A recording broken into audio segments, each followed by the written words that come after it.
4 people were shot, 2 fatally after gunmen went on a rampage in Marchpenn, St. Catherine Wednesday night. As the police intensify their operations in the community, they're pursuing several persons of interest. Kalisha Williams has that story. This is where the gunmen carried out the gruesome attack around 10:30 Wednesday night in Marchpenn, St. Catherine.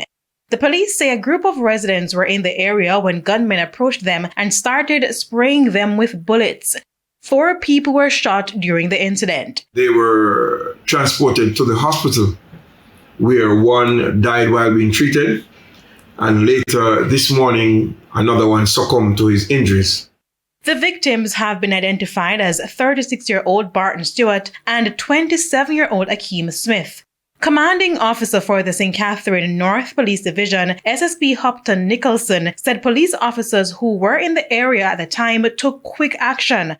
However, it is not known if any of the criminals were shot and injured, and we will continue this investigation. The Marchpenn area has been of concern from November last year.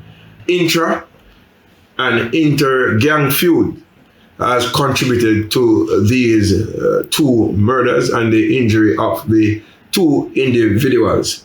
And so the police are pursuing several persons of interest who they believe can assist with their investigations. They are Damani Burton, otherwise known as Damon; Colin Booth, otherwise known as George; a man known only as Crooks; a man known only as Brother; and 2 individuals that goes by the name alias Twin. We are asking them to report to the nearest police station by 8 a.m. tomorrow, June 5th, 2026. We know that majority of the citizens residing in Marchpenn and surrounding communities are decent, law-abiding citizens, and we believe that they should be able to live in peace as well. So we're going to continue our investigation, continue our operation to pursue those we believe can assist us with this investigation and bring them to justice.